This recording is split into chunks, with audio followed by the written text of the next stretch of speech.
what I would call perfection.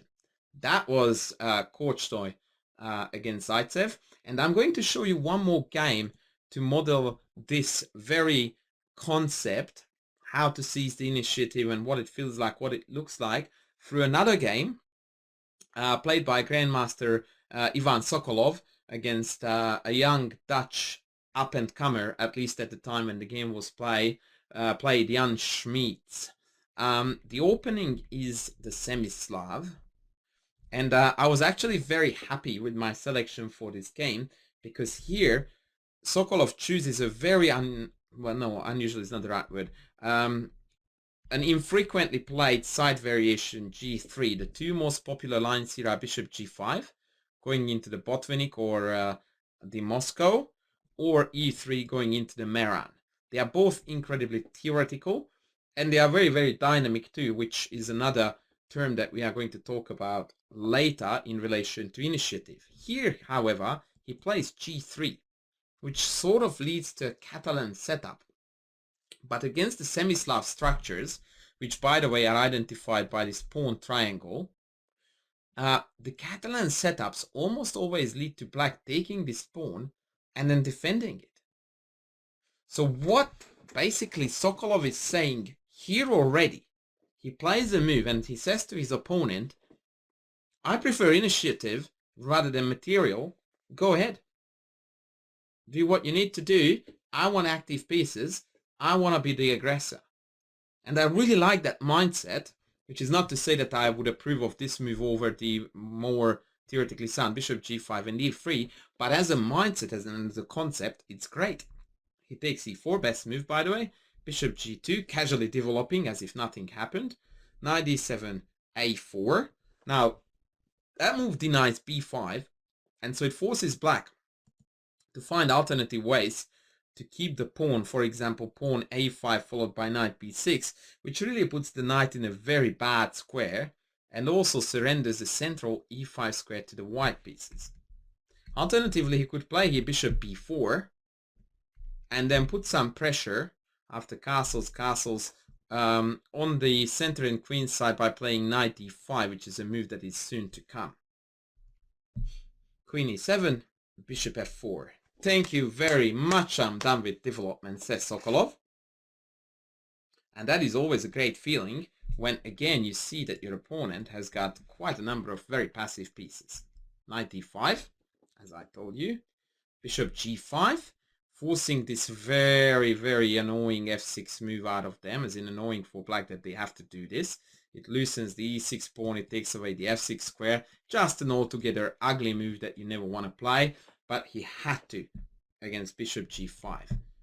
Drops back to d2, and black plays c5. Black plays quite logical, good chess. I mean, hello, 2600 rated grandmaster. We are not going to see here terrible blunders. And in fact, now he's inviting various kinds of trades by white. But interestingly, both of them would, by the looks of things, improve the quality of black's pieces, right? So now that knight just came out, or I could take this guy here, but that would unite the pawns and actually extend the diagonal of the bishop. Again, seemingly, it looks like black is doing totally fine. And what actually Sokolov did here is nothing short of a stroke of a genius. When you see it, like I'm going to show you, and afterwards you look back onto it, you go like, yeah, easy peasy. Nah. What Sokolov does here in hindsight is the most obvious thing to do ever in a game of chess. But when you are sitting behind the white pieces here with your clock ticking against the 2600 GM, then the least likely thing you would think of is to first bring a pawn into the center, then take this and straighten their pawn structure, creating an extremely intimidating pawn majority on the queen side, and seemingly once again resolving every single positional deficiency they had. I mean, if you look at this and you look at where it came from, you go like, whoa, black is scoring goals. And this is why at my various media outlets, I talk a lot about the fact that one of the most common mistakes that chess players make is that they call lines off, that they calculate too soon. Because I could put it in a very different light for you, and you are going to see this whole position all of a sudden as something entirely different. Check this out. White takes d5. Black's arguably best piece on the board. Then white takes the bishop on b4, which is the other black piece that was reasonably well placed, leaving black with two absolutely disastrous minor pieces and a d5 pawn that is already in the crosshair of the g2 sniper, eagerly awaiting to be deployed. And so if you start calculating this position, then you will realize very soon that in fact white here has a tremendous initiative about to develop. So the problem with that, however, is that you need to see that in this particular position. And this is why initiative is sometimes a concept that is so difficult to get close to become good buddies with, because very often it's quite far down the track, and along the way there are obstacles like these very illogical looking moves that would make us go like, yeah, I can't do that. And if you actually push yourself a little bit further and you go like, okay, hang on, how about I play knight h4? How do they defend this again?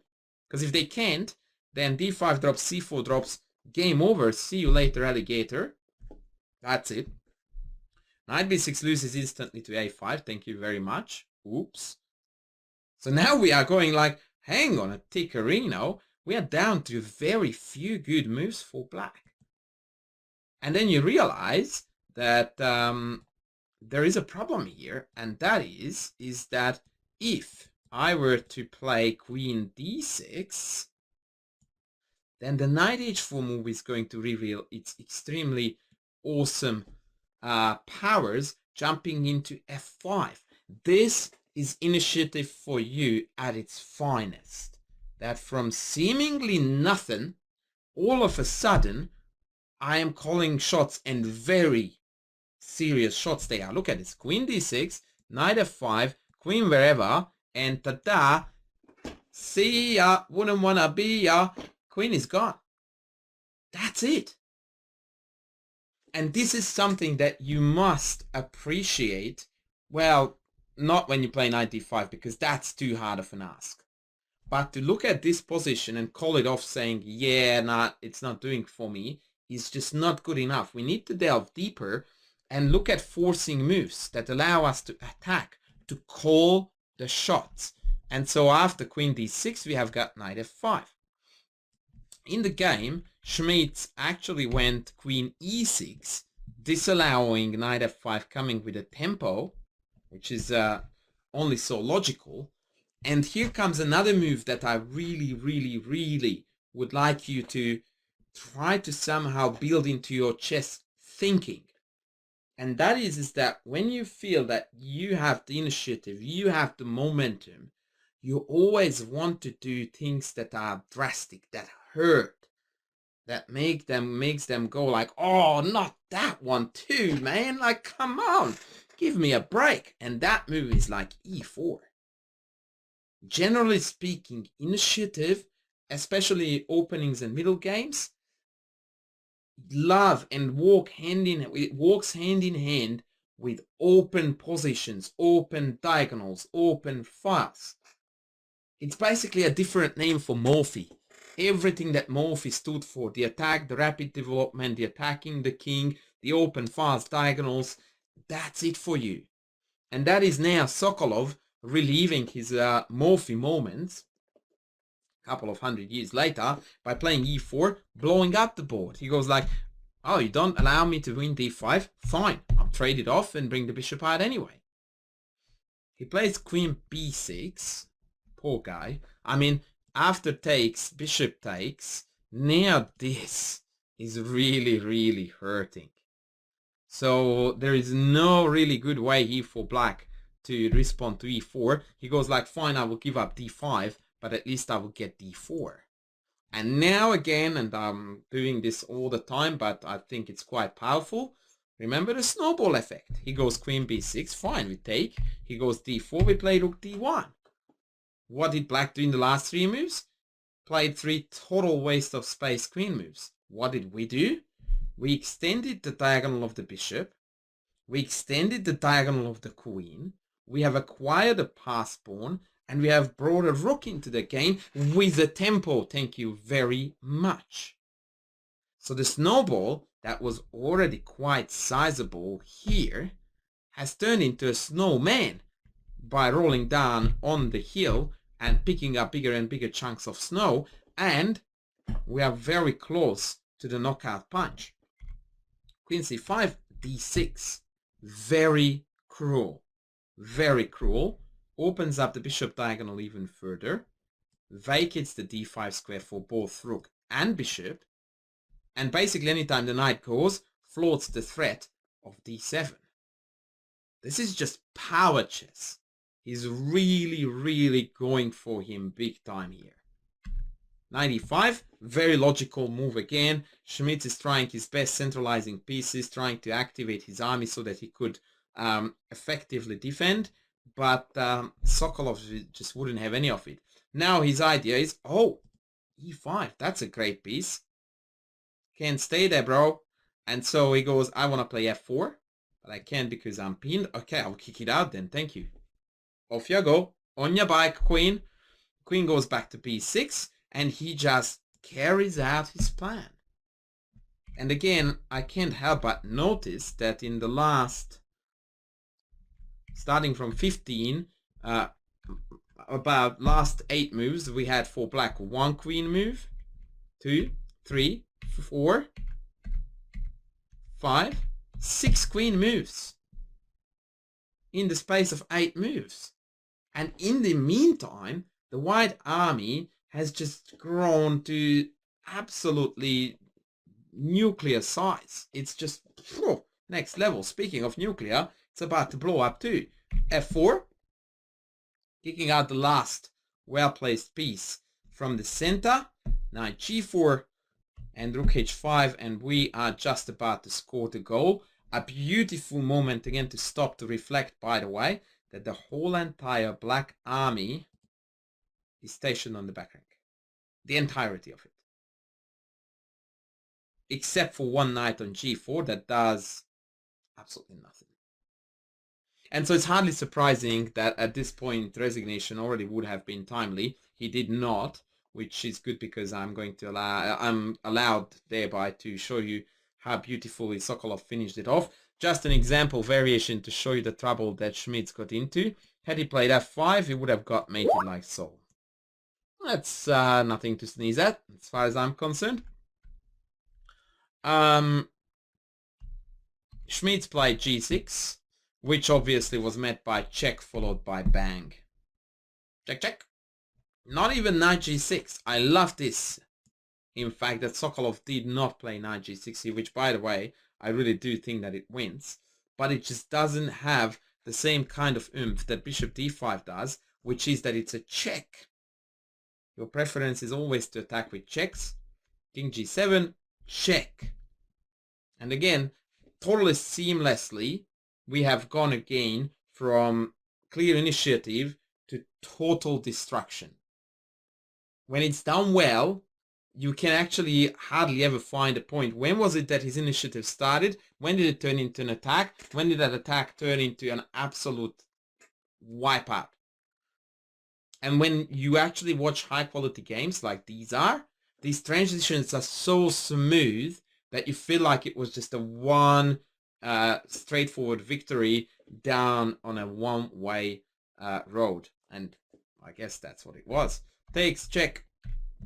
And h3, basically kicking out the last defender. The knight can't move owing to queen h6 mate. So he decided to take on d6. He gave a check to defend the bishop and took the knight.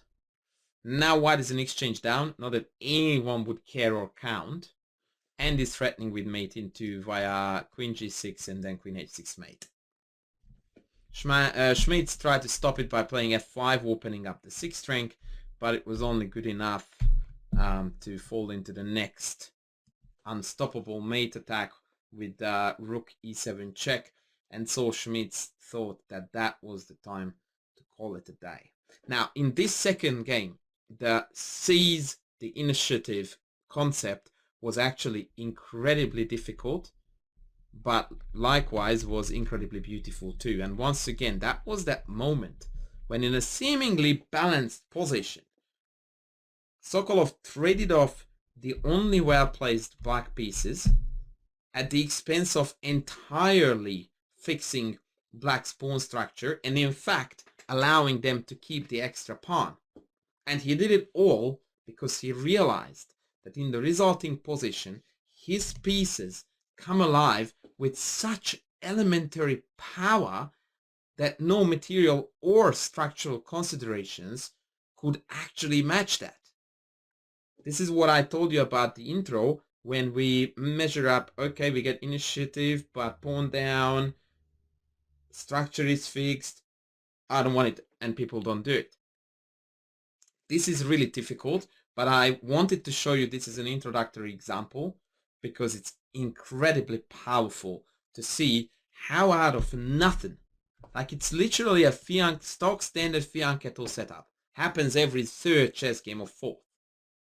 You couldn't point at a more regular thing than that, and that thing just explodes in a matter of a few moves and leads to total carnage. And that is purely because white managed to seize the initiative that then went into an absolutely insanely powerful attack, and eventually that attack led to a checkmate attack. So that was basically our sort of introductory chapter into how to seize the initiative.